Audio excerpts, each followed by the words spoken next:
ये बीच में न करें, साइड में रखें, दीवार के साइड में।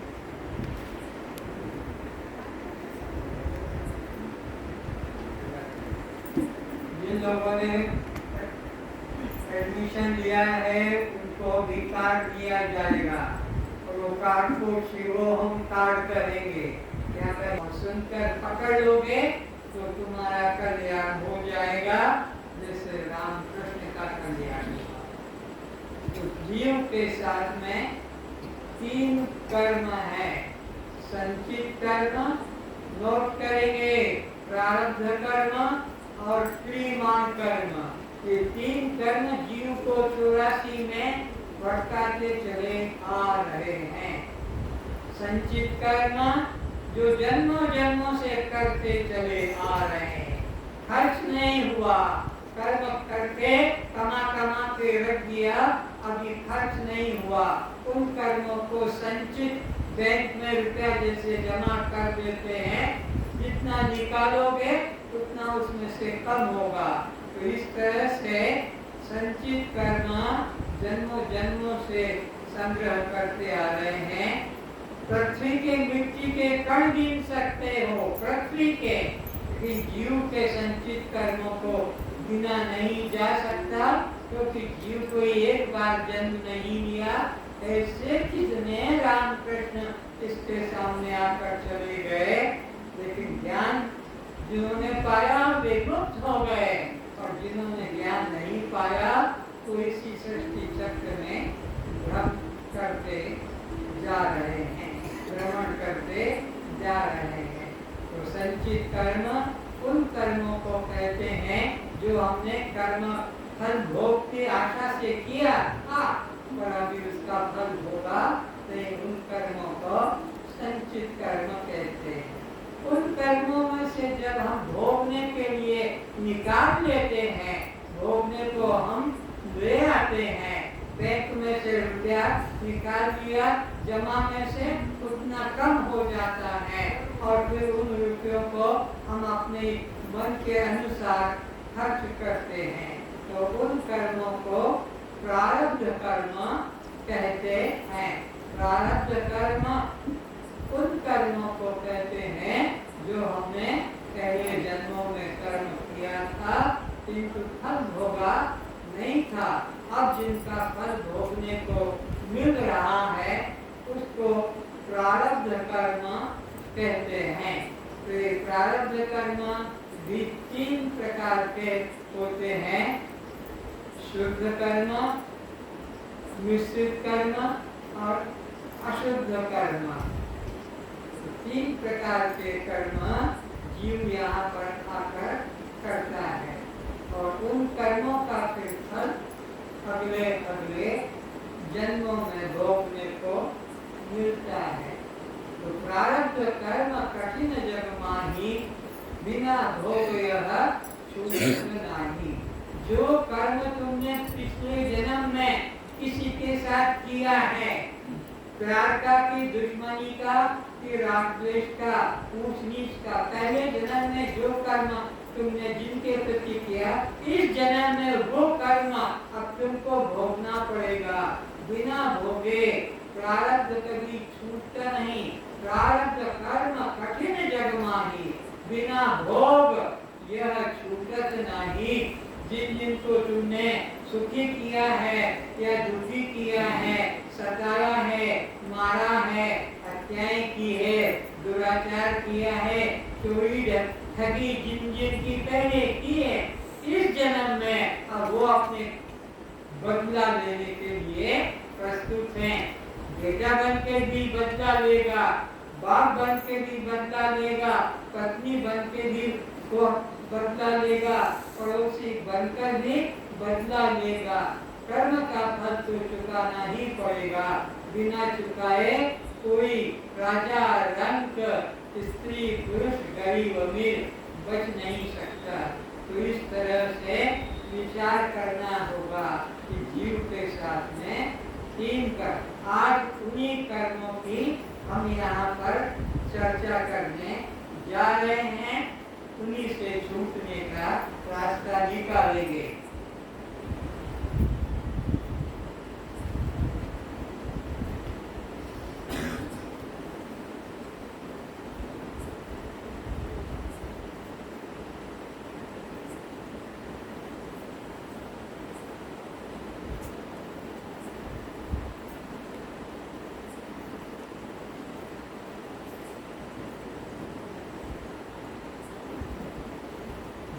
के 3 भेद क्या क्या हैं? कर्म के 3 भेद, प्रारब्ध कर्म, संचित कर्म, प्रारब्ध कर्म और क्रियमाण कर्म। किसान खेत में बोता है,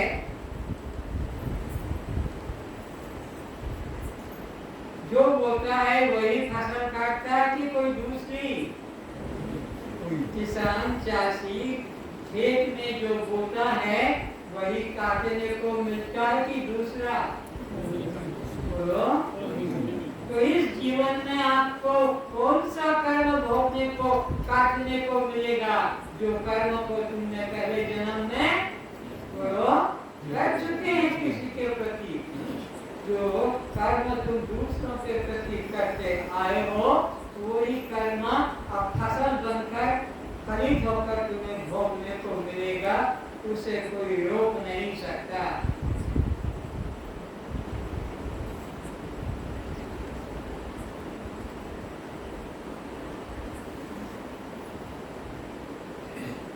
आपके सुख दुख, आपके पड़ोसी देते हैं कि उनके प्रति किया कर्म,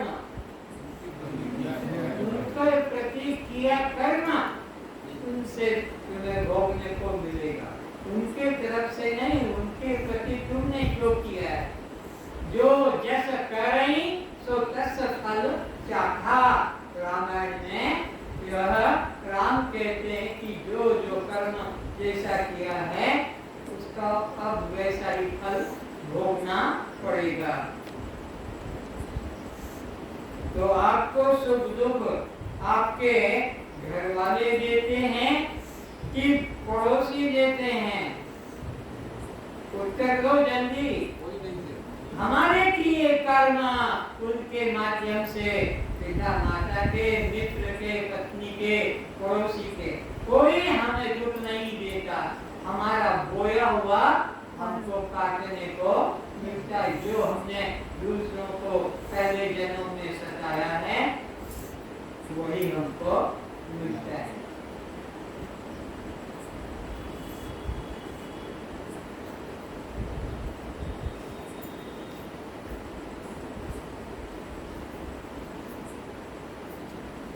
तो आप कब सोते हैं? बोलो। सदा सदा से सोते आ रहे हैं। अभी जागे कहाँ हैं? जागने के लिए बैठे हो, जागोगे जरूर, लेकिन अभी क्या कर रहे हैं? हम सोते सोते ही चले आ रहे हैं। सोते सोते का मतलब है वो देह को मैं मानते चले आ रहे हैं। जब तक देह को मैं मानोगे तब तक सोए हुए मोह निशा सब सोवनहारा, और देखें सपना अनेक प्रकार। कौन जगह है? यही जब जागही योगी, जो आत्मा निश्चय कर चुका वो योगी, यही जब जागही जामिनी योगी। इस संसार की रात्रि में योगी जागता है, बाकी सब लोग भोगी बनके भोग रहे हैं, सो रहे हैं। तो विचारना है अपने को कि हम कब जागेंगे? जब हम अपने को देह से अलग क्या जानेंगे? दृष्टा साक्षी आत्मा। ये दृष्टा साक्षी आत्मभाव अगर जग गया आपके अंदर, कैसे जगेगा? बिनु सत्संग विवेक न होई। जब तक कोई सद्गुरु के साथ बैठकर समय व्यतीत करेंगे, आत्मचर्चा करेंगे, तब जाकर यही जग जागही जामिनी योगी, परमार्थी आत्मा के चिंतन करने वाले संत ज्ञानी ईश्वर के पास बैठकर आत्मा की चर्चा करने वाले तो जागे माने जाएंगे। नहीं तो सब मोह निशा में सो रहे हैं।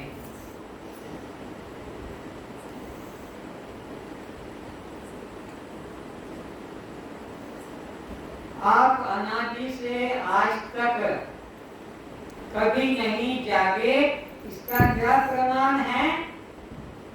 अपने को देह मान के जी रहे हैं, देह मान के चल रहे हैं, देह अपने को मानते हुए व्यवहार कर रहे हैं। ये प्रमाण है, अनादि से आज तक हमारी नींद टूटी नहीं, मोह निशा सब सोवन हारा।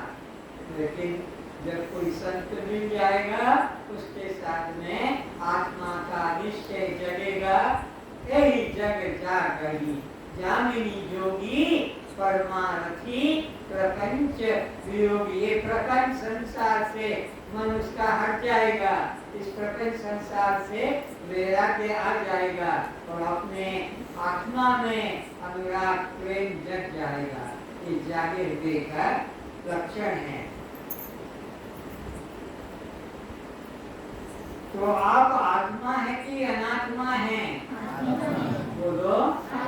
हम क्या है? आत्मा है। हम शरीर ये विवेक जगाने का है। रोज रोज ये पूछा जाएगा, कॉपी में भी नोट करते जाना कि मैं दृष्टा साक्षी आत्मा हूँ, मैं चैतन्य आत्मा हूँ, मैं शिव आत्मा हूँ।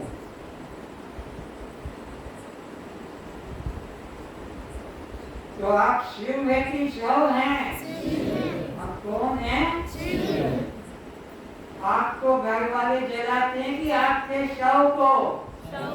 हमारे शरीर को, शव को जलाते हैं। और हम कौन हैं? शव है कि शिव हैं? हम शिव आत्मा हैं।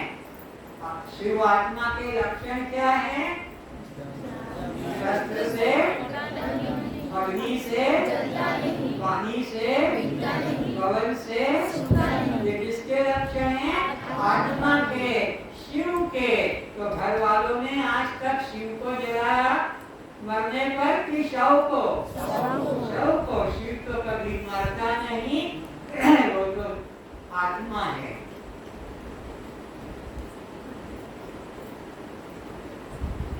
सूर्य और चंद्रमा में कौन किसको प्रकाश कर रहा है? सूर्य चंद्रमा कौन पर प्रकाश है, कौन स्वयं प्रकाश है? सूर्य के प्रकाश से चंद्रमा प्रकाशित होता है। तो चंद्रमा पर प्रकाश है और सूर्य। अब तुम्हारे में और सूर्य में कौन स्वयं प्रकाश है, कौन प्रकाश है? हम स्वयं प्रकाश हैं। हम कहते ये सूर्य, वो सूर्यास्त हो रहा है, उदय, तो हम बताते हैं जिसे वो पर प्रकाश है। हमको कोई बताने वाला?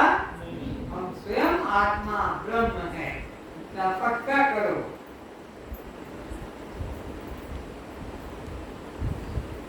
तुम्हारा जन्म तारीख क्या है? योग से? मैं कभी पैदा अजन्मा हूँ, मेरा कभी जन्म नहीं हुआ।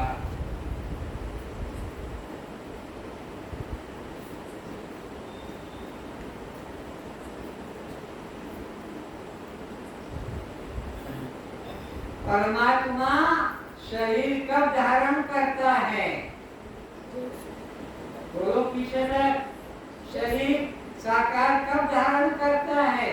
निराकार ब्रह्म, निराकार परमात्मा साकार शरीर कब धारण करता है? जब जब पृथ्वी पर अधर्म फैल जाता है, पाप बढ़ जाता है, साधु पुरुषों को सताया जाता है, सज्जन पुरुषों को सताया जाता है, तब सब वे प्रार्थना करते हैं, हे दीन बंधु, हे पतित पावन, हमें बचाओ, हमें बचाओ, हमें बचाओ, ये दुष्ट लोग मार रहे हैं, ये दुष्ट लोग सता रहे हैं। तब तक वो भगवान करुणा सागर दीन बंधु आप लोगों की करुणा आवाज को सुनकर और फिर पृथ्वी के ऊपर जब जब होई धर्म की हानि, बाढ़ी असुर अधम अभिमानी, तब तब प्रभु लेई शरीरा। तब जब धार्मिक लोगों को सताया जाता है, पाप बढ़ता है, है, धर्म छूटता है, तब फिर भगवान कभी राम बनकर, कभी राम कृष्ण बनकर, कभी चतुर्भुज बनकर, कभी शंकर बनकर और नाना प्रकार के आकार लेकर आते हैं। तो भगवान साकार रूप कब आते हैं? जब पृथ्वी पर पाप बढ़ता है, नहीं तो परमात्मा सदा अपने निराकार रूप में ही रहते हैं।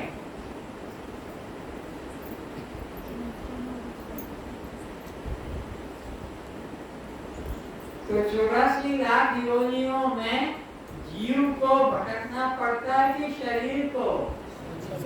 बोलो। शरीर को जला दिया जाता है, वो क्या भटकेगा? इस शरीर को छोड़कर दूसरे शरीर में, उसको छोड़कर ये 84 लाख प्रकार के बदलने वाला जीव है। शरीर को हर शरीर में जला दिया जाता है, काट दिया जाता है, वो सदा नहीं रहता। सदा कौन रहता है? जीव। जीव मरता नहीं, जीव शरीर बदलता रहता है।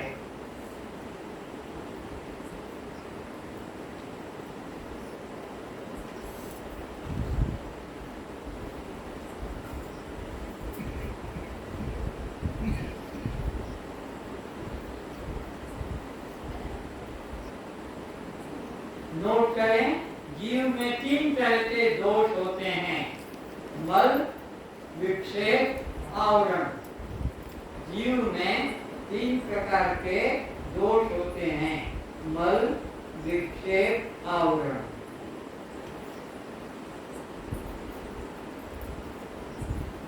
अब इनके मंत्र लिखो। मल दोष को दूर करने के 80,000 मंत्र वेद में हैं। 80,000 मंत्र वेद में है जीव के मल दोष को काटने के। 16,000 मंत्र विक्षेप दोष को काटने के वेद में लिखे हैं। 16,000 मंत्र विक्षेप दोष को, जीव में जो विक्षेप, चंचलता, स्थिरता नहीं, भटकता है जगह जगह, इस तरह उसको हटाने के लिए 16,000 मंत्र। अब आगे लिखो, 4,000 मंत्र आवरण दोष को हटाने के हैं। 3 दोष मल, विक्षेप, आवरण। मल दोष को हटाने का 80,000 मंत्र है, बताया जाएगा। आपको घबराना नहीं है, आपको तो इतना छोटा रास्ता मिलेगा जिसको कहते चट मम्मी पड़ गया, देर नहीं लगेगी। और आवरण दोष को हटाने के 4,000 मंत्र हैं। उन 4,000 मंत्रों का विचार सार मंत्र ले लो। अहम ब्रह्मास्मि, यह मंत्र है। आगे देखे तो अहम ब्रह्मास्मि यजुर्वेद का सार। अथर्ववेद का सार लिखो, अयम आत्मा ब्रह्म। अयम आत्मा ब्रह्म, ये अथर्ववेद का सार। ऋग्वेद का सार लिखो, प्रज्ञानम ब्रह्म। ऋग्वेद का सार प्रज्ञानम ब्रह्म।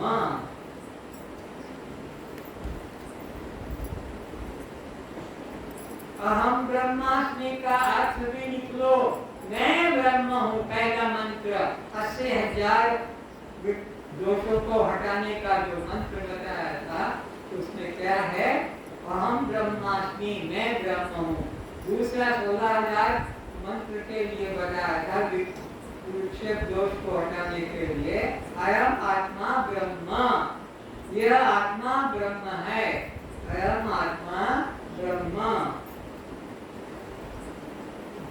और आगे चले तो तीसरा प्रज्ञानम, अहम ब्रह्मास्मि हो गया, तत्त्वमसि हो गया और प्रज्ञानम ब्रह्म हो गया। अब देखो चौथा महावाक्य तत्त्वमसि।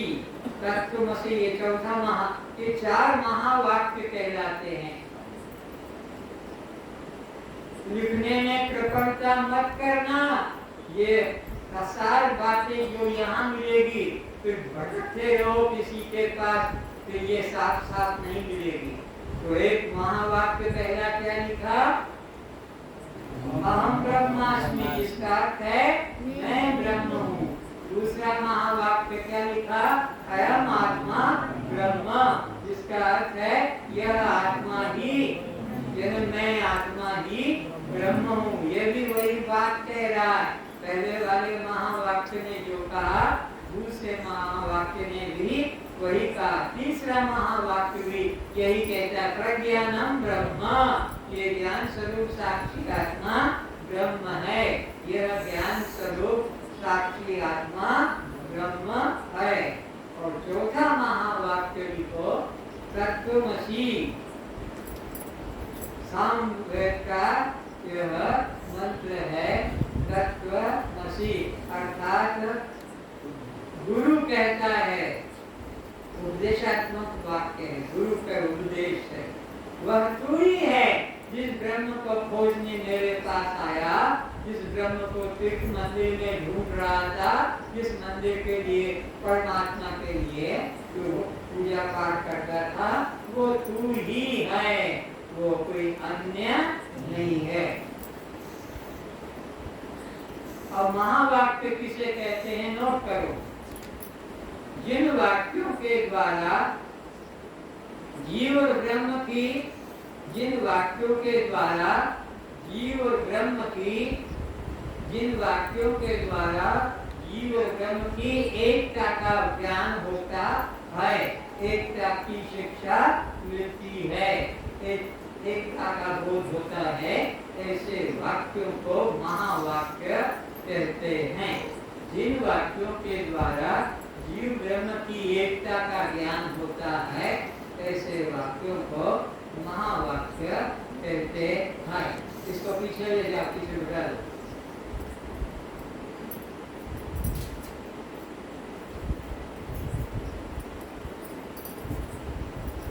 जिसका लिखना रुक गया है तो हाथ उठा देना, ये महावाक्य हैं। सारे वेद का सार बता दिया, अहम ब्रह्मास्मि, दूसरा है अयम आत्मा ब्रह्म, तीसरा है प्रज्ञानम ब्रह्म और चौथा है तत्वमसि। ये चारों महावाक्य हैं। और महावाक्य किसे कहते हैं, जिन वाक्यों के द्वारा जीव और ब्रह्म की एकता का ज्ञान होता है, एकता का बोध होता है, ऐसे वाक्यों को महावाक्य कहते हैं। तो बताएं भाई,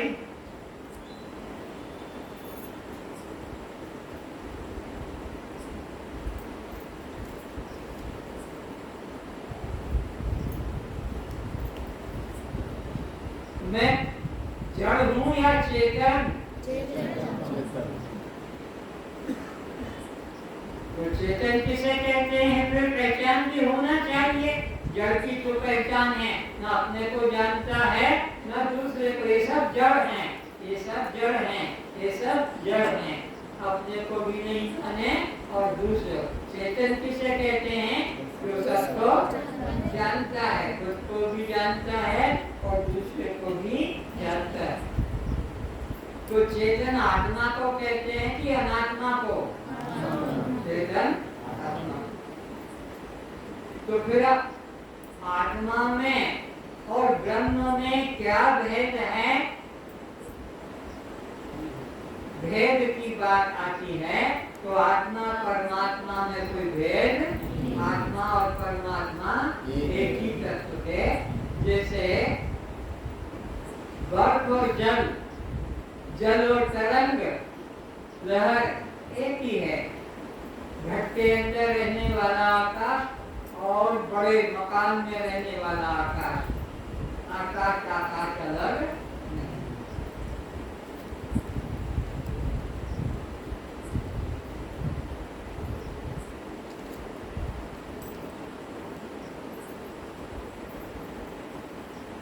अब जरा उत्तर देना अपनी बुद्धि लगाकर, किन किन के साथ तुम मेरा पना जोड़ते हो? जल्दी बोलो, किन किन वस्तुओं को मेरा कहके बताते हो? जैसे मेरा साइकिल, मेरी दुकान की भी प्रॉब्लम हो गई है, आवाज सुनाना तक आता नहीं है। कोई व्यक्ति इधर खड़ा हो जाए, शिक्षक टीचर, और बताइए इन्होंने क्या जवाब दिया, जल्दी। मन को, परिवार को, वहां से नहीं, यहाँ से। जिनको मेरा कहते हो वो कौन कौन सी चीजें हैं तुम्हारे लिए? मेरा घर, मेरा मकान, मेरा सिर, मेरा जूता, ये सब क्या है? मेरा मेरा कहे जाते हैं। आया समझ में? तो मैं को किन किन के साथ जोड़ देते हो? मेरा सर, इसके साथ मैं को जोड़ा। मेरा जूता, उसके साथ अपने मैं को जोड़ दिया। मेरा दांत, उसके साथ भी मेरा जुड़ गया। तो जो जो मेरा है वह मैं हो सकता हूँ? नहीं। सोचो, तो मेरा जूता, लेकिन मैं जूता नहीं, मेरा मकान, किंतु मैं मकान नहीं, मेरा दांत, किंतु मैं दांत नहीं, मेरा बाल, लेकिन मैं बाल नहीं। पक्का कर लेना। ये वेद की गुण बातें किसी पंडित महात्मा से, संत से पूछ लेना, तो ऊपर से नीचे तक देखेगा कि तुम बच्चे ये बात कहाँ से लेकर आए हो। इतनी गुण बात है कि जिस जिसके साथ मैं जोड़ते हो उसके साथ में हम एकता नहीं कर सकते। जूता को हम अपना बताएं, मैं जूता, मैं सर हूँ ऐसा बोलेंगे, मेरा सर। अब दूसरा, किन किन के साथ री जोड़ सकते हो? बताओ। मेरी पत्नी, जिसमें री, मैं को री से जोड़ने, जैसे मेरी पत्नी, मेरी पत्नी, तो फिर पत्नी मैं नहीं हूँ, मैं उससे अलग हूँ। और इसी प्रकार मेरी टोपी, तो मैं टोपी नहीं हूँ, और इसी प्रकार मेरी कॉपी और मैं कॉपी नहीं हूँ, इसी प्रकार मेरी बहन और मैं बहन नहीं हूँ। इसी प्रकार मेरी, और भी निकालो किस किस में तुम री जोड़ देते हो। तो जिस जिस में री जोड़ते हो तुम वो कभी नहीं हो सकते, तुम उससे सदा अलग हो। वो दृश्य हो और तुम क्या हो? वो दृष्टा कभी दृश्य नहीं बन सकता। दृष्टा दृष्टा रहेगा, दृश्य दृश्य रहेगा। अब उनको बताओ जिनमें रे जोड़ते हो, रे जोड़ के बताते हो कौन कौन सी चीज में रे जोड़ते हो? निकालो बुद्धि से, रे कहाँ जोड़ते हो? मेरे भाई बंधु, मेरे दोस्त यार, रे आ गया ना। रे कहाँ कहाँ जोड़ देते हो? मेरे कपड़े, मेरे जो मेरे हैं वह मैं हो सकूंगा? मैं उससे अलग रहूंगा।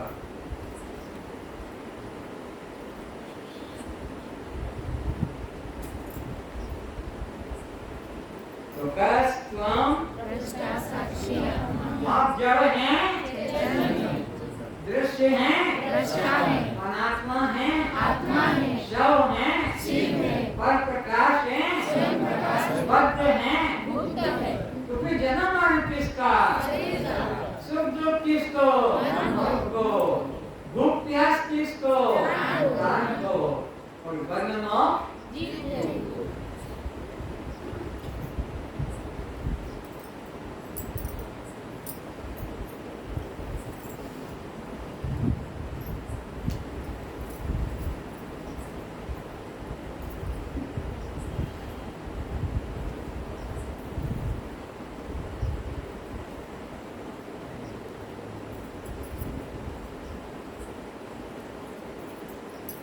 तो जीव के अंदर तीन प्रकार के दोष बताए गए।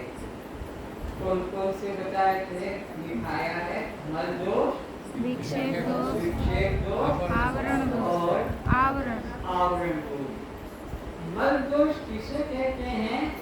मन वचन कर्म से किसी जीव को सताना। मन वचन और कर्म से किसी जीव को सताने को मल दोष कहते हैं। पाप वासना जिनके मन में है तो दूसरों को दुख पहुंचाते हैं, मल दोष वाले। और इसी प्रकार विक्षेप दोष जिनके अंदर होता है वे चंचल होते हैं, उनका मन स्थिर नहीं होता है, एक बात में, एक वस्तु में, एक लक्ष्य में ठहरता नहीं, थोड़ी थोड़ी देर में बार बार बदल जाता है। उनके वचन बदल जाते हैं, उनका काम बदल जाता है, निश्चय बदल जाता है, विक्षेप। और आवरण दोष किसे कहते हैं?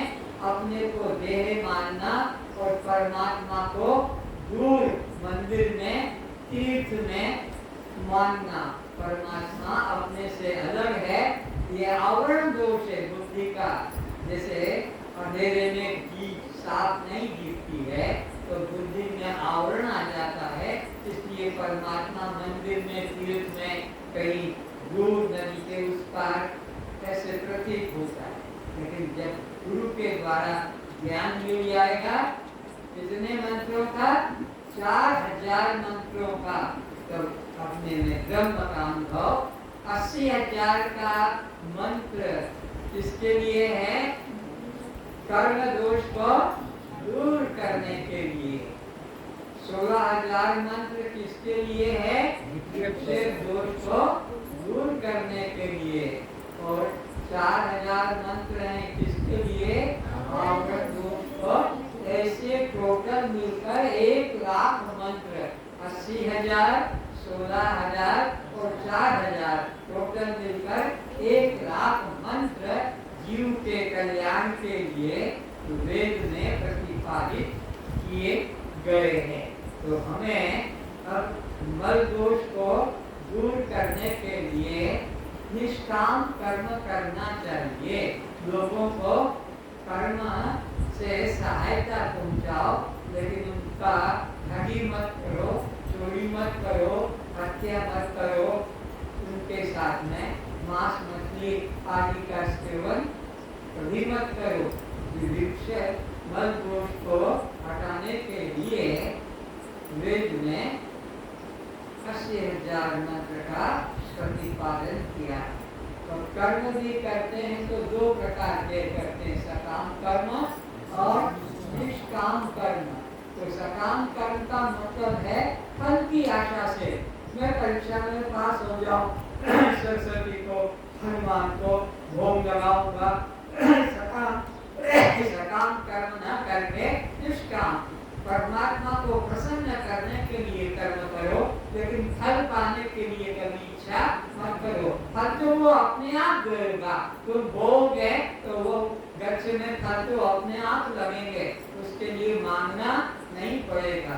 तो इसलिए निष्काम कर्म करें, मन वचन कर्म से किसी को ठगी ना करें, दुख नहीं पहुंचाए, बल्कि उनको सुख पहुंचाए, अपने से जो बने उनको सुख पहुंचाए। तो मल दोष को दूर करने के लिए निष्काम कर्म, फल की बिना आशा से जो काम किया जाता है। अब विक्षेप दोष को दूर करने के लिए हमारे यहाँ पर उपासना बताई। उपासना का मतलब होता है परमात्मा के समीपता का अनुभव करना। लेकिन अज्ञानी लोग उपासना के नाम पर उपवास कर लेते हैं। आज अमावस्या है, आज सोमवार है, आज पूर्णिमा है, इसका उपवास करेंगे, आज इससे ये फल मिलेगा। इस तरह फल की आशा से नहीं, निष्काम भाव से परमात्मा को प्रसन्न करने के लिए जो साधन किया जाता है उसे उपासना कहते हैं। उपासना साकार और निष्काम और निराकार रूप से करने से जीव का कल्याण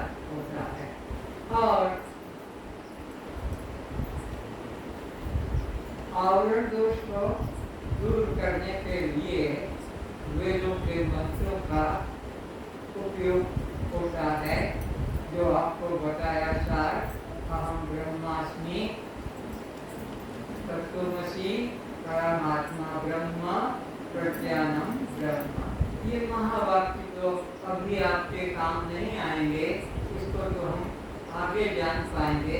अभी तो हमें बस यह मन की शुद्धि करना है। निष्काम भाव से मन शुद्ध होगा तब हमको अंदर से ब्रह्म को पाने की, मुक्ति को पाने की जिज्ञासा जगेगी, भूख जगेगी। अभी मन में मल दोष है तो दूसरों को सुख पहुँचाने की कोशिश करें, दुखी नहीं करें। और विक्षेप दोष है तो हम उसके लिए परमात्मा की उपासना करें। निराकार उपासना भी होती है और साकार उपासना। साकार उपासना वाला लोभ मन में कर लेता है कि ये फल मिलेगा, ये फल मिलेगा, परंतु निराकार उपासना वाला परमात्मा से किसी प्रकार की फल की आशा नहीं करता है, बस कल्याण की प्राप्ति के लिए जिज्ञासा करता है।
नाम के एक बहुत बड़े विद्वान पंडित थे। उनका एक बेटा था जिसका नाम था नचिकेता। बाप और बेटे पास में बैठे हैं और पिता की कोई यज्ञ किया है, तो यज्ञ की पूर्णाहुति के दिन दान देना पड़ता है। तो दान के लिए उस समय गोदान को ही महत्व दिया गया था। तो गोदान किस प्रकार से करना चाहिए? तो गाय को मंगाकर अपने गौशाला से और वहाँ पंडित को बुलाकर उसे गाय को दे दिया जाता था। तो जो गौशाला थी, जो गौशाला थी, उसमें से सेवकों को आदेश दिया कि बूढ़ी, विकलांग और बांझिन गायों को अलग कर दो। जो बूढ़ी गाय है, दूध देना बंद हो गया है, विकलांग है, जिसका कि शरीर काम नहीं करता है, जो बच्चे नहीं देती है, उन गायों को अलग कर दो। तो लड़का गाय सेवा का उसके पास बैठा था, उसका नाम था नचिकेता। वो सोच रहा मेरा बाप कितना योग्य है, कितना अच्छा, कितना समझदार है कि ब्राह्मणों को गाय का दान देना है, तो बेकार बूढ़ी गायों को अलग कर दिया। अच्छी गायों को, दूध देने वाली गायों को, युवा गायों को दान देगा। तो अब ब्राह्मण को बुलाओ और सभा में खड़ा किया और कहा, वो जो अभी इस गौशाला में गाय छोड़ी है, बूढ़ी, वह उसे दे दो। लड़के ने ऐसे चमक कर देखा, है ये मेरा बाप क्या कर रहा है? क्या हो गया मेरे बाप को? बूढ़ी गाय और वो भी दान दे रहा है। दान तो अच्छी दूध देने वाली गाय को देना चाहिए। पिताजी, आप ये क्या कर रहे हैं? बोले तू मेरे को शिक्षा देगा, तू मेरा गुरु है क्या, चुपचाप रहो। तो बूढ़ी गाय गाय देवी ब्राह्मण को ले गया दुखी होकर, क्योंकि वो खुद भिखारी बनकर तो गया है। ब्राह्मण के घर में दूध नहीं, गाय नहीं थी, सोचा है सहायता मिल जाएगी। अब देखा कि ये तो बूढ़ी गाय है, दूध भी नहीं देती, तो अब इसको तो खिलाने को मुझे और लाना पड़ेगा, मैं तो अपना ही खिलाना का व्यवस्था मुश्किल से करता हूँ। उसने जाकर उस गाय को कसाई को बिक्री कर दिया। कसाई ने उसको 50 रुपया दे दिया और उस कसाई ने अपना काम जो है गाय को काट के बेचने का, मांस बेचने का तो किया। लड़के ने सोचा ये मेरा बाप क्या कर रहा है, इसकी बुद्धि भ्रष्ट हो गई है क्या। यह दूसरे ब्राह्मण को बुलाओ और फिर सभा में खड़ा किया। तो दूसरा ब्राह्मण भी अंदर सभा में आ गया और कहा वो जो वागिन गाय है वो उसको दे दो। उसने कहा अरे ये गाय को मैं दान नहीं दे दूंगा। आगे खड़ा हो गया, गाय के आगे जाकर खड़ा हो गया दान देने के लिए। जो गाय ले जाई जा रही थी ब्राह्मण के पास, बाप ने कहा हट जाए रास्ते से। बोलो मैं नहीं हटूंगा, पहले बताओ आप मुझे किसे दान दोगे, क्योंकि दान तो उचित वस्तु का दिया जाता है, नीच वस्तु का, घटिया वस्तु का दान नहीं दिया जाता। तो उसने कहा कि हटता रास्ते से, नहीं हटूंगा। हाथ पकड़ के ऐसे डाल दिया नीचे। बच्चा ही तो था 7 साल का, झटका के हाथ पैर और खड़ा हो गया। और वो दूसरा ब्राह्मण भी गाय को ले गया दुखी अवस्था में और कसाई को बिक्री कर दिया। बिक्री करने के बाद अब तीसरे ब्राह्मण को बुलाओ। 3 ब्राह्मणों को देना था। तीसरा ब्राह्मण भी सभा में आकर खड़ा हो गया और कहा कि वह जो गाय है कौन सी, लंगड़ी, अंग जिसका नहीं है, लगा कर चलती, वो इसको दे दो। लड़के ने सोचा मुझे इसे रोकना है और गौशाला के आगे सो गया, गौशाला के दरवाजे के आगे। 5 मिनट हो गया, वो ब्राह्मण खड़ा खड़ा इंतजार कर रहा है, अब देगा अब देगा। बोलो महाराज मेरे को और भी काम पे जाना है, कब तक खड़ा रहूंगा। अरे अभी तक इसको गाय नहीं दिया। सेवक को कहा, बोलो महाराज क्या करें, आपके पुत्र दरवाजे पे लेटे हुए हैं और कैसे हम गाय को निकालें।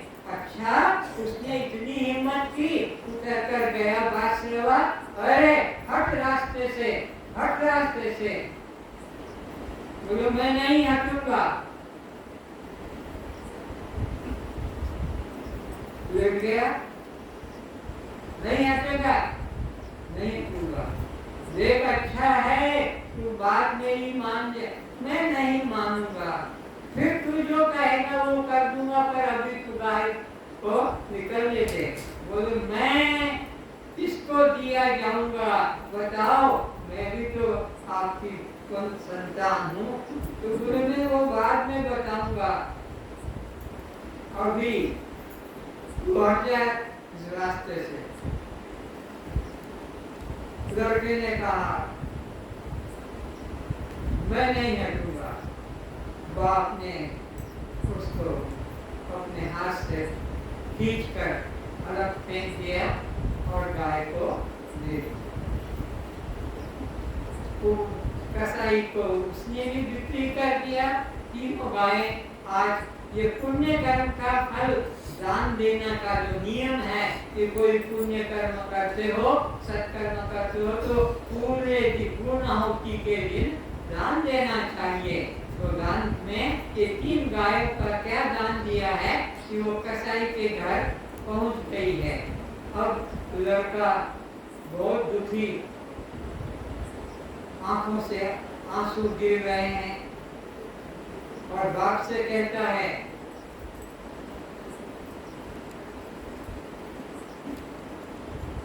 पिताजी मुझे यमराज के यहाँ पर भेज दो। अब मुझे घर में रखने का आपका अधिकार खत्म हो गया, क्योंकि तीसरी बार में उसने बाप को बोला था। बाप ने बेटे ने पूछा, आप मुझे किसे देंगे?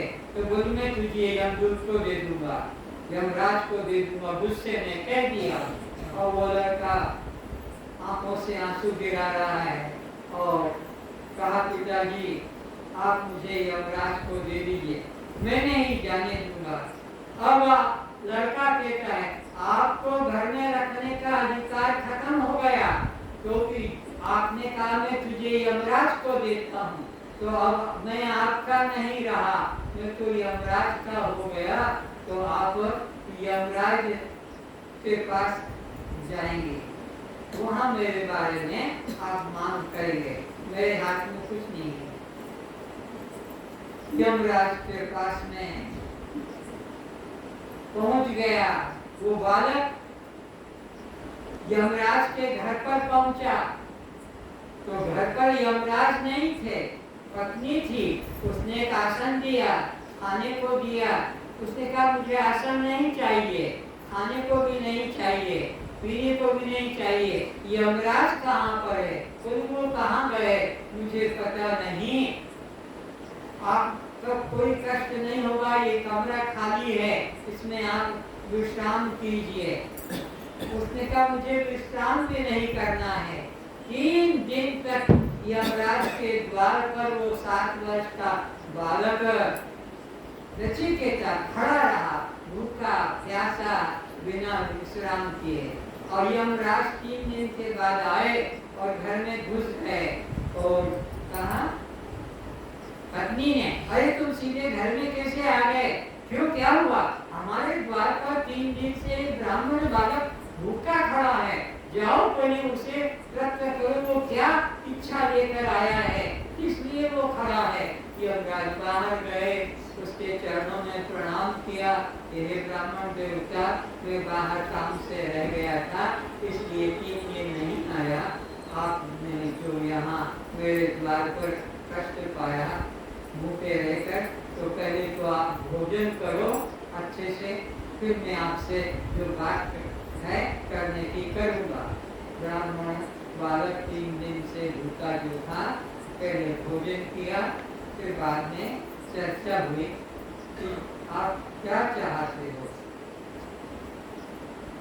उसने कहा कि मेरा पिता मेरे वियोग में बहुत दुखी होगा, खूब रो रहा होगा। मेरे पिता ने मुझे यहाँ भेज दिया है, तो वह दुखी होगा, इसलिए आप मुझे ऐसा आशीर्वाद दे दो कि जब मैं जाऊं तो मुझे वो प्रेम से स्वीकार कर ले, मन में ये न रहे कि ये मरकर जिंदा होकर आया है, अच्छा नहीं समझेंगे। तो इसलिए मेरे को वो अपने पुत्र की तरह स्वीकार कर ले, ऐसा आशीर्वाद दो। क्या मेरा पिता यहाँ से जब मैं जाऊंगा आपका आशीर्वाद लेकर, तब मेरा पिता मुझे स्वीकार कर लेगा। तो बोले, जा, तेरे को मैंने यह आशीर्वाद दे दिया, तेरा पिता यहाँ से जाने के बाद तुझे बुरा नहीं समझेंगे। मरने के बाद जैसे लोग वापस जिंदा हो जाते हैं तो उसे अच्छा नहीं मानते, तो तेरे पिता के मन से वो दुख निकालते। अब दूसरे वर में गौर को क्या मानता है? तो ये अग्नि विद्या जिसको कहते हैं, जिसमें सब संकल्प पूरे होते हैं, तो अग्नि विद्या की प्राप्ति इस मंत्र से होती है, इस साधन से होती है। आप मुझे उस अग्नि विद्या का उपदेश कीजिए। यमराज ने तथास्तु कहकर उसे अग्नि मंत्र का भी उपदेश किया और आखिरी में कहा कि यह मुक्ति कैसे होती है, मुक्ति की प्राप्ति कैसे होती है, इसका मुझे आप उपदेश करो। तो उसने कहा कि देख ये जो है मुक्ति को पाने के लिए ये बिना सद्रूप की शरण में गए प्राप्त होती नहीं है। लेकिन तेरे को मैं बताता हूँ कि यह आत्मा मरती नहीं है, ये जलती नहीं है, ये कटती नहीं है, सूखती बिकती नहीं है। तो तू इसको ऐसा कर कि मुर्दे व्यक्ति को 8 दिन घर में रख ले, 8 दिन तक मुर्दे व्यक्ति को घर में रख ले, तो तेरे को उसमें रिजल्ट मिलेगा।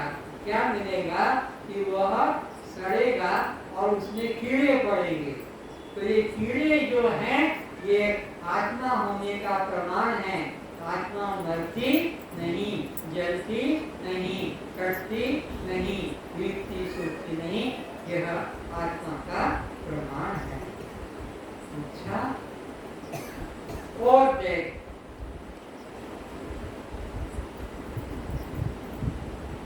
ये 2 बल्ब हैं, एक अच्छा बल्ब है और एक फ्यूज बल्ब है। अच्छा बल्ब और फ्यूज बल्ब। तो अच्छे बल्ब में बिजली है, होने का पहचान है। अब तू कहता मुर्दे में आत्मा में कैसे मानूं? मुर्दे में आत्मा है, कीड़े पंजरे से मैं आत्मा कैसे मानूं? तो सुन, ये 2 बल्ब, एक अच्छा बल्ब है और एक फ्यूज बल्ब है। तो अच्छे बल्ब को बिजली मिलते ही वो क्या करेगा? बोलो।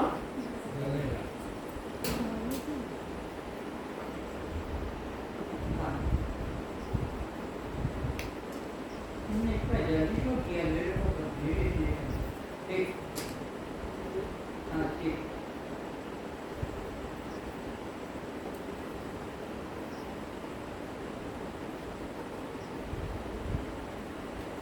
अब ये मुर्दा बल्ब है, ये मृतक बल्ब है, लेकिन इसमें भी शक्ति, जीवन शक्ति है।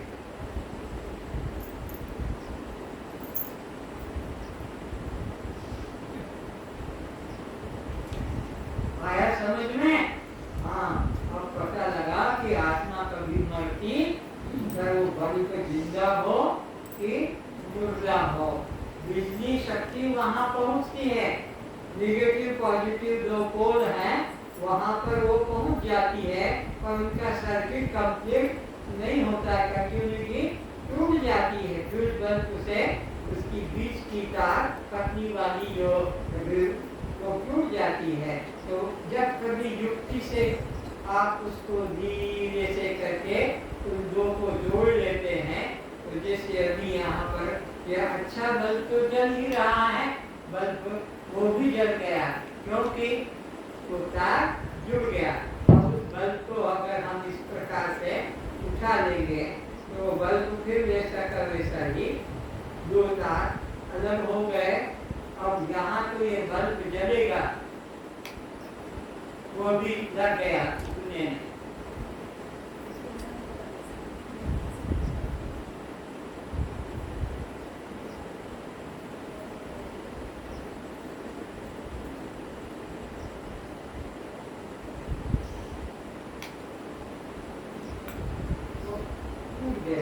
तो इस तरह से आत्मा का अनुभव कराया।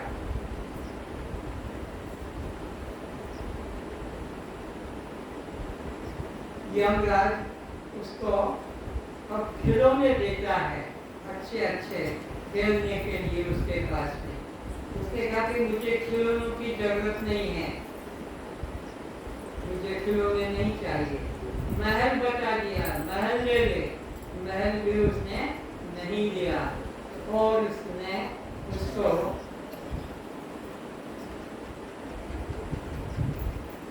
स्वर्ग का पद, इंद्र पद देने के लिए कहा। बोले मुझे इंद्र पद की भी जरूरत नहीं है, इसलिए मैं कई बार रहा हूँ, मुझे इंद्र पद भी नहीं चाहिए। उसके बाद उसको स्वर्ग के रास्ता दिया, तो मुझे स्वर्ग भी नहीं जाना है। उसके ऊपर करते करते आखिरकार वह वहां से भी लौट कर आ गया और यमराज ने उसको ब्रह्मानुभूति कराई। आज का विषय यही मैं पूरा करता हूँ। शेष चर्चा आगे मैं बताऊंगा, क्योंकि ये विषय इतना गंभीर है, इतना दूर है कि आदमी सोचने में थोड़ा टाइम लेता है। तो अभी आपने जो सुना कि यमराज से यहाँ पर हो गया और वापिस अपने पिता के पास में फिर शरीर धारण करके आ गया। तो अभी इस काया का भजन करो। इस काया का होता विनाश है, इस काया का होता विनाश है। तू तो साक्षी स्वयं प्रकाश है, तू तो साक्षी स्वयं प्रकाश है। इस काया का होता विनाश है, इस काया का होता विनाश है। तू तो साक्षी स्वयं प्रकाश है, तू तो साक्षी स्वयं प्रकाश है। पंचभूतों का तन विस्तारा, पंचभूतों का तन विस्तारा। ये शरीर हमारा तुम्हारा 5 भूतों से गठा हुआ है। आकाश, वायु, तेज, जल, पृथ्वी। पृथ्वी, जल, तेज, वायु, आकाश, सब लोग का कलितन का विषय आगे के अभी भजन बना के बता दिया। ये 5 भूतों का तुम्हारा हमारा शरीर है। ये जड़ है, ये नाशवान है, ये विकारी है, पर इसके अंदर जो बैठा हुआ है कौन? चेतन आत्मा। तुम इसके दृष्टा हो कि ये बूढ़ा हो गया, ये जवान है, या बालक के दृष्टा हो। तुम न बूढ़े हो, न तुम जवान हो, न बालक हो, तुम तीनों से अलग केवल दृष्टा। पंचभूतों का तन विस्तारा, पंचभूतों का तन विस्तारा। तू तो दृष्टा है देखन हारा, तू तो दृष्टा है देखन हारा। तुम्हारे देखते देखते बचपन चला गया, तुम्हारे देखते देखते जवानी भी चली जा रही है, तुम्हारे देखते देखते बुढ़ापा छा गया और देखते देखते बुढ़ापा भी चला जाएगा, फिर बचपन आ जाएगा, फिर बचपन से ये क्रम जन्म मरण का अनादिकाल से चल रहा है। पंचभूतों का तन विस्तारा, पंचभूतों का तन विस्तारा। तू तो ज्ञाता है जानन हारा, तू तो ज्ञाता है जानन हारा। तेरा कण कण में रहता निवास है, तेरा कण कण में रहता निवास है। तू तो साक्षी स्वयं प्रकाश है, तू तो साक्षी स्वयं प्रकाश है। परमात्मा अणु अणु में है, जर्रे जर्रे में है, कण कण में है। परमात्मा हरि व्यापक सर्वत्र समाना, तो कहीं ऊंच और कहीं नीच नहीं। हिंदुस्तान की, पाकिस्तान की, इंडियन अमेरिका की कोई गांव का छोटा से छोटा जगह हो तो सब जगह समान है।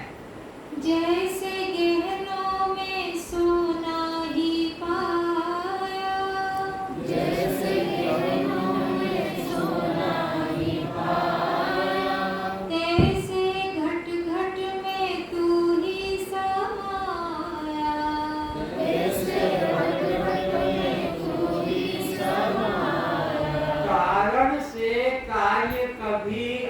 नहीं होता है।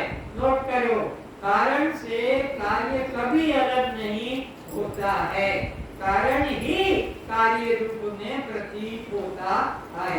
कारण से कार्य कभी अलग नहीं होता है, कारण से कार्य कभी अलग नहीं होता है, कारण ही कार्य रूप में प्रतीत होता है।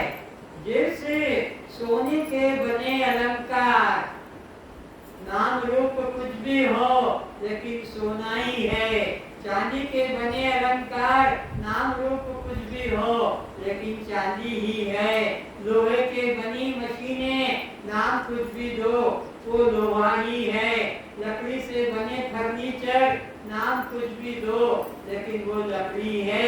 ऐसे यहाँ नाम कुछ भी दो, एक परमात्मा ही सर्वत्र फैला हुआ है। हरि व्यापक सर्वत्र समाना, उसमें कभी भेद मत करना कि वहाँ पाकिस्तान का परमात्मा अलग होगा, हिंदुस्तान का अलग होगा, कब्रिस्तान का, बलूचिस्तान का, सब जगह कारण से कभी कार्य। परमात्मा कारण है तो जगत उसका कार्य है। तो कार्य होने से, जैसे अलंकार हो जाने से सोने से अलग नहीं है, चांदी के अलंकार चांदी से अलग नहीं, या लकड़ी के बने फर्नीचर लकड़ी से अलग नहीं, तो परमात्मा से बना जगत परमात्मा से अलग नहीं है। तो कारण ही कार्य रूप में उपयोग में आ रहा है। जिसको तुम उपयोग देते हो कारण ही है, नाम कुछ भी दे दो। जैसे गागर में मिट्टी ही पाया, जैसे गागर में मिट्टी ही पाया, इसमें पानी भरते हो, माटिया कहते हो, घड़ा कहते हो, सुराही कह देते हो, लेकिन उसके ऊपर से नीचे तक एक एक मिट्टी के कण भी है। उसमें मिट्टी के कण से अलग कुछ भी नहीं, सारा मिट्टी का बना हुआ है। नाम सुराही दे दिया, गागर दे दिया, माटिया दे दिया, लेकिन है तो मिट्टी। इसी प्रकार जैसे घट घट में तू ही समाया, जैसे घट घट में तू ही समाया। कितनी ऊंची दृष्टि दी जा रही है सत्संग में, अद्भुत अद्भुत कितनी ऊंची दृष्टि दी जा रही है अभी अभी, कि कण कण में तू ही समाया हुआ है। अर्थात एक ब्रह्म के अलावा किसी को दूसरा मत जानो, नीचा मत जानो, ऊंचा मत जानो, एक ब्रह्म ही जानो। फिर से जैसे गागर में मिट्टी ही पाया, जैसे गागर में मिट्टी ही पाया। अरे जितने कपड़े पहने बैठे हुए हो मेरे भाई बहनों, सब में एक सूत है। सूत से ही साड़ी बन गई, ब्लाउज बन गया, शर्ट बन गया, पैंट बन गया, दरी बन गई, चादर बन गई, गमछा बन गया, कफन बन गया। एक कपड़ा ही नाना आकारों में पुकारा जाता है।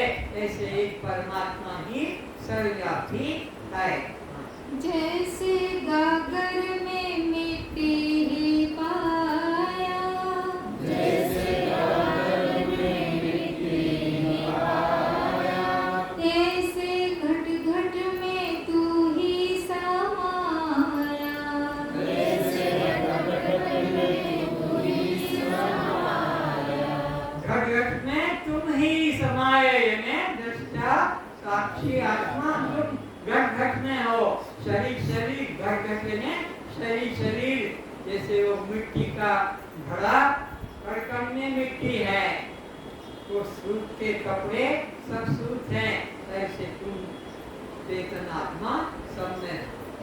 जग तेरा ही लीला विलास है, जग तेरा ही लीला विलास है। तो ये जगत में कौन घूम रहा है, कौन दिख रहा है, कौन जाकर आ रहा है? एक परमात्मा ही घूम रहा है, जा रहा है, आ रहा है। काम कर रहा है। एक परमात्मा के अलावा कभी दूसरे को मत समझना, दूसरा मानना पाप है, महापाप है। परमात्मा को अन्य मानना, दूसरा मानना कि मेरे अलावा वो मंदिर में है, तीर्थ में है, चित्र में, मूर्ति में नहीं, वो परमात्मा हम सब में है, हम सब में घुसा हुआ बैठा। जाग जल्दी ये सपने की माया, जाग जल्दी ये सपने की माया, आपको भूल क्यों भर आया, आपको भूल क्यों भर आया। दृष्टा साक्षी आत्मा ये भूल कर और क्या मान लिया, एक नाम वाला एक रूप वाला, स्त्री या पुरुष, ये भूल हो गई। ये सबसे बड़ा पाप हो गया, अपने दृष्टा साक्षी चेतनात्मा को भूलकर और स्त्री पुरुष नाम रूप वाला, लड़का जवान बूढ़ा स्त्री बच्ची ऐसे मान लिया। जाग जल्दी ये सपने की माया, जाग जल्दी ये सपने की माया, आत्म को भूल देह में फसाया, आत्म को भूल देह में फसाया। देह में फंसाया। और ये देह क्या है, नरक का कुंड है। ये देह नरक का कुंड है, नरक का डब्बा है, पाप का घड़ा है ये देह। अभी बताता हूँ, आओ जरा इसमें टिफिन में से निकालो। इसने टिफिन में रखा है, जो जो खाया है अंदर गया है वो निकल कर आता है। आपको मालूम पड़ेगा इसके अंदर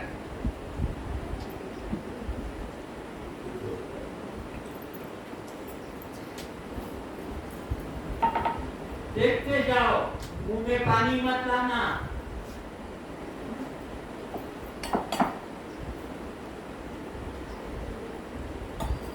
अब पानी लाओ तो ले आओ। देखकर मुंह पर पानी आता है और ये गलत है क्या? ये गलत नहीं है। ये तुमने जो अभी खाया है सुबह से अभी तक, वो सब इसके अंदर आकर जमा होता है। सुबह इसी को निकाल कर आते हैं। ये कहाँ से आता है? आकाश से आता है कि तुम्हारे भोजन से आता है? भोजन का परिणाम। तो कारण से कार्य कभी अलग। अभी समझा रहा था कि कारण से कार्य, ये कारण है भात।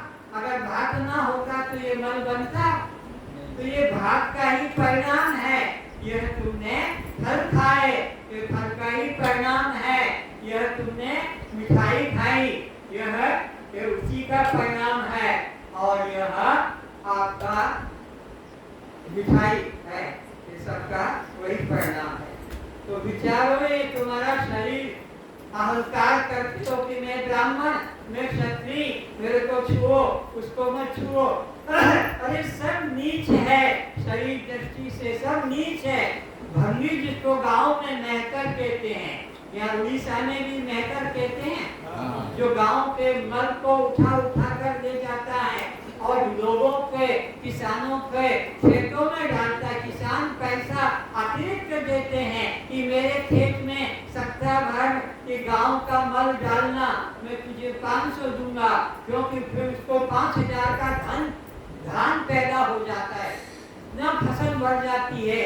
इसलिए किसान लोग महकर को रुपया देकर मल डलवाते हैं। तुम्हारे यहाँ सिस्टम है कि नहीं? उड़ीसा में ये नहीं है। और मध्य प्रदेश, पाकिस्तान, गुजरात, मध्य प्रदेश, सब जगह गांव का जितना मल होता है, गांव के अंदर वो मल टोकरे में उठा उठा कर ले जाकर और खेतों में फैला देते हैं। उससे फसल पैदा होती है। यह नियम है। तो वो 4 घंटे का सुबह नौकरी करता है, मल उठाकर गांव का, और फिर नहा धोकर अपने बच्चे से, पत्नी से, दोस्तों से मिलता है, हंसता है, ताश खेलता है, ऊपर शतरंज खेलता है। वही व्यक्ति उससे नफरत नहीं करते हैं। तो कितने घंटे काम करता है वो सुबह? गांव के लोग सुबह सुबह अपना अपना खाने पीने व्यापार है, लेकिन तुम वो महतर हो कि 24 घंटे डब्बे को साथ लेके चलते हो। वो भंगी महतर को 2 घंटे का नौकरी करता है, घर का माथे को निकाल कर मर अब खेत में जाता 2-3 घंटे 4 घंटे, लेकिन तुम ऐसे महतर हो कि 24 घंटे डब्बे को अंदर लेकर चलते हो। इसीलिए वो डब्बा निकाल कर दिखाया कि देखो जमा है, अब ये कल निकलेगा सुबह जाकर, अभी तो नहीं निकलेगा। बात समझ में आई कि नहीं आई? तो हम तुम सब महतर हैं, अगर ज्ञान नहीं पाया तो, और ज्ञान पाया तो ब्रह्म है। हम कौन हैं?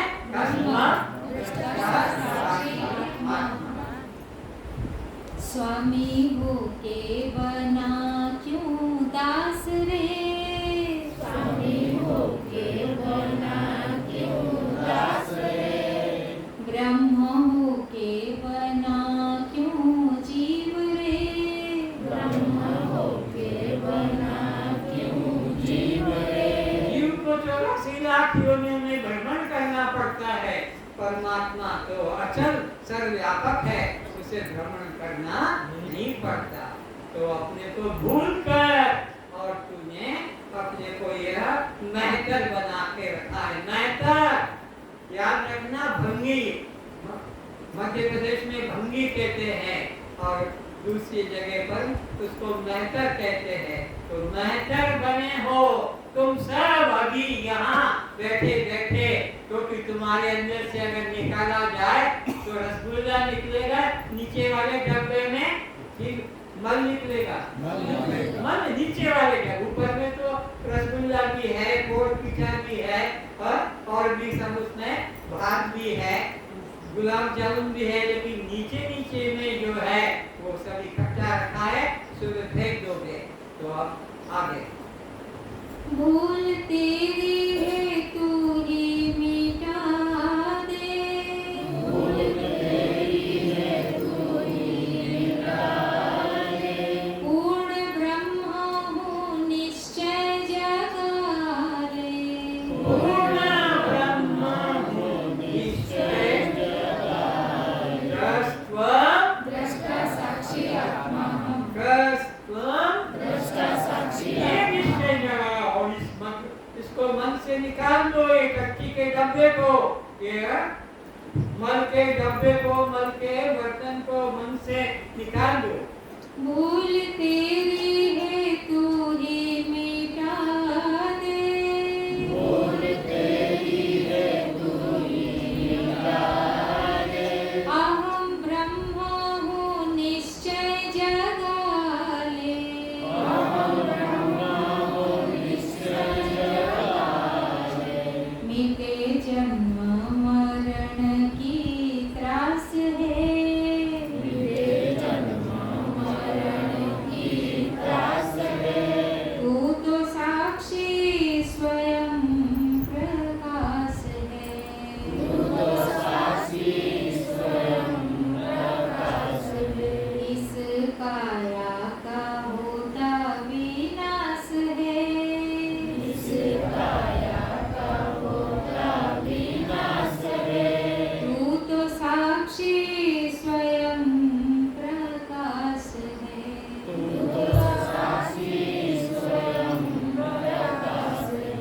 ये संसार है, ये मणिमाला, यह मणकों की माला, ये संसार है, पर इसको धारण करने वाला सूत तो एक सूत ने सारे मणकों को धारण किया है, एक ब्रह्म ने सारे विश्व को, संसार को धारण किया है।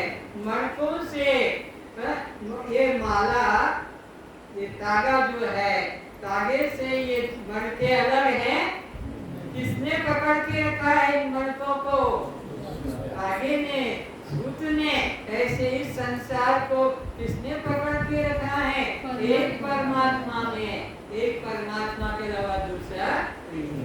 आज इतना ही, आप लोगों से क्षमा जो देरी हो गई है। कस्त्वं दृष्टा साक्षी आत्मा हम, गुरुर्ब्रह्मा गुरुर्विष्णु गुरुर्ब्रह्मा गुरुर्विष्णु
निकालकर अमृतात्मा का अनुभव कराने की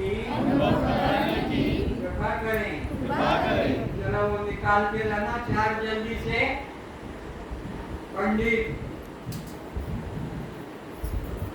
साड़ी धोती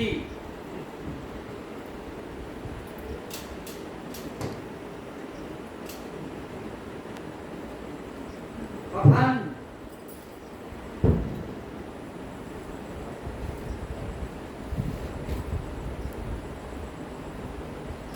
एक कपड़े ने कितने रूप धारण किए हैं देखो।